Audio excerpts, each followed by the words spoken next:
Hello, everyone. Welcome back to the podcast, Beloved Vietnam, where small stories are told slowly, delving deeper into the memories of Vietnamese culture. Today, I want to tell you about a very familiar Vietnamese saying, on the first day of Tet, visit your father. On the second day, visit your mother. On the third day, visit your teacher. It's just a saying, but it encapsulates a whole philosophy of life for the Vietnamese people, about origins, love, and moral principles that have been preserved through generations. The first day of Tet, Lunar New Year, is a day when everyone returns to their roots. The first day of the Lunar New Year symbolizes the beginning of all things. Vietnamese people choose this day to remember their fathers, their paternal relatives, and their ancestors. This is no coincidence. In traditional thinking, the father represents the lineage, the bloodline, and the source of life preserved and continued through generations. Therefore, the first day of the Lunar New Year is dedicated to the ancestral altar, with the fragrant smoke of incense spreading through the tranquil atmosphere of the new year.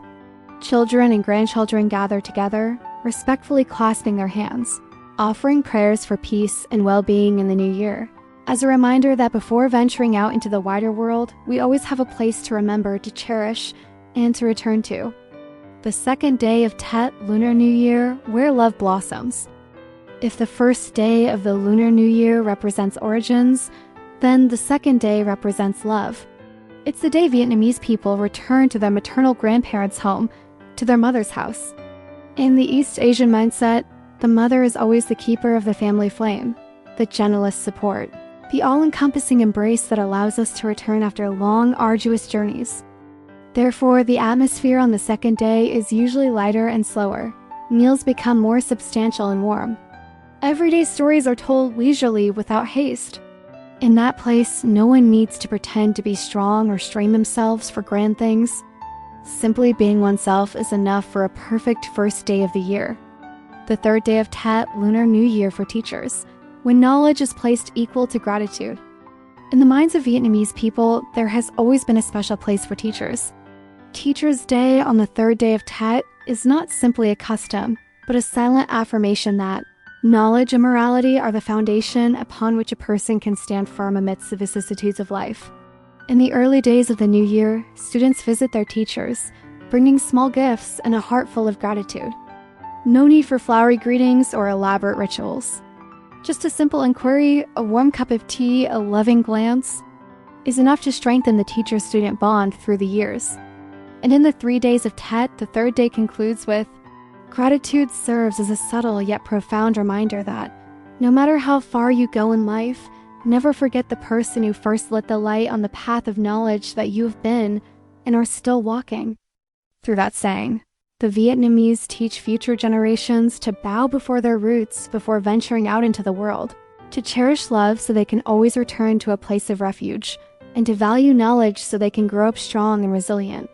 Therefore, Tet is not just a time for rest or reunion, but a moral lesson not found in books, but repeated every year through the way people live together, love, and support each other.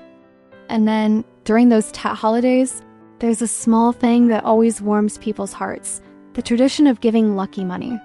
These red envelopes, printed with phrases like, peace and prosperity, may all your wishes come true, and may you be blessed with wealth and good fortune, are given as a blessing to loved ones. Wishing children safe growth and well-being. Wishing the elderly good health.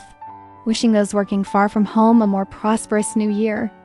Besides the joy and excitement of the first days of the new year, our ancestors also gently reminded their descendants of certain taboos.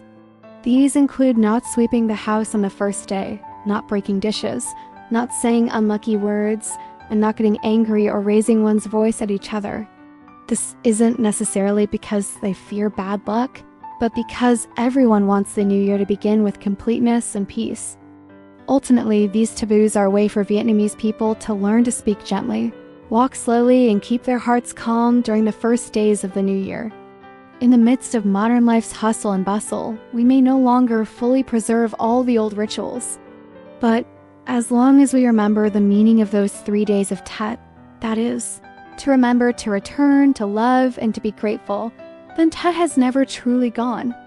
Tet is still there, quietly present in the way Vietnamese people slow down a little, speak to each other more gently, and look at each other with warmer eyes. Thank you for joining me through the first days of the new year with beloved Vietnam. Wishing you a new year filled with good health, peace, and prosperity.